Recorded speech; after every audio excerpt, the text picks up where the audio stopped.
Polda Jawa Tengah tengah memeriksa oknum polisi Brigadir AK guna mengungkap motif pelaku yang tega menganiaya bayinya hingga tewas. Sementara itu diduga mendapatkan intimidasi, tim kuasa hukum korban meminta bantuan LPSK untuk melindungi ibu korban.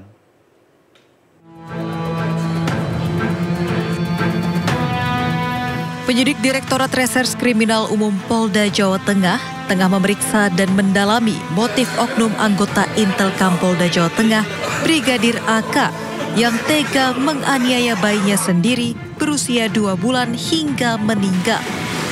Kini oknum polisi tersebut ditempatkan di ruang khusus selama 30 hari ke depan untuk proses pemeriksaan Bitpropam. Selain proses pidana, Brigadir AK juga akan menjalani pemeriksaan kode etik.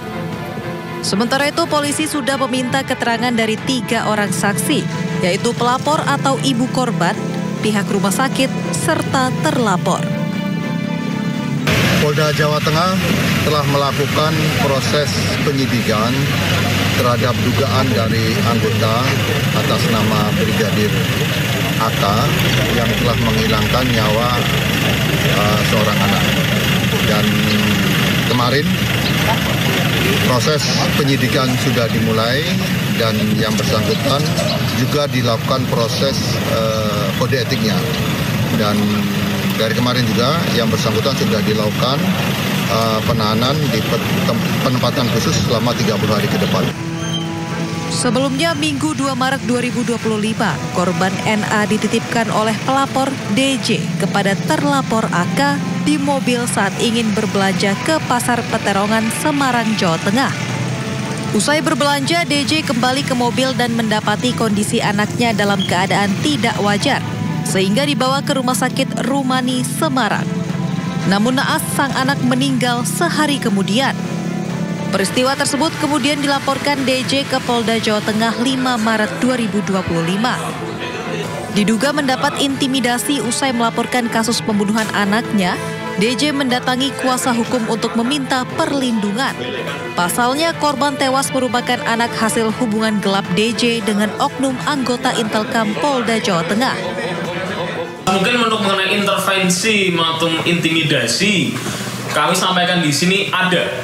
Namun dilakukan oleh siapa kami tidak tahu, kami tidak mau berspekulasi dan kami tidak mau menyampaikan hal-hal yang memang belum kami ketahui secara pasti. Oleh itulah kami menggandeng LPSK terkait dengan keselamatan dari dan keamanan dari klien kami. Untuk melindungi korban serta keluarganya, kuasa hukum meminta bantuan LPSK agar korban tidak mendapat intimidasi dari pihak yang dilaporkan. Dari Semarang, Jawa Tengah, Kristadi, iNews melaporkan. Barreskrim Polri menetapkan 5 orang tersangka dalam kasus dugaan penyuntikan tabung gas LPG di Bogor, Bekasi, dan juga Tegal. Dari modus ini, seluruh pelaku meraup keuntungan 10 miliar rupiah. Pengungkapan kasus bermula dari laporan awal Maret mengenai dugaan penyalahgunaan LPG subsidi pemerintah. Adapun modus operandinya, para pelaku membeli gas LPG 3 kg secara masif di pengecer dengan harga subsidi. Kemudian para pelaku memindahkan isi gas LPG 3 kg tersebut ke tabung gas non-subsidi 12 kg. Pemindahan dilakukan dengan cara disuntik menggunakan alat regulator, modifikasi, dan es batu. Selama menjalankan bisnis culasnya hampir 2 tahun, para pelaku mendapatkan total keuntungan sebesar 10 miliar rupiah. Bismillahirrahmanirrahim. Assalamualaikum. Jadi mereka beli sebanyak-banyaknya di pengecer.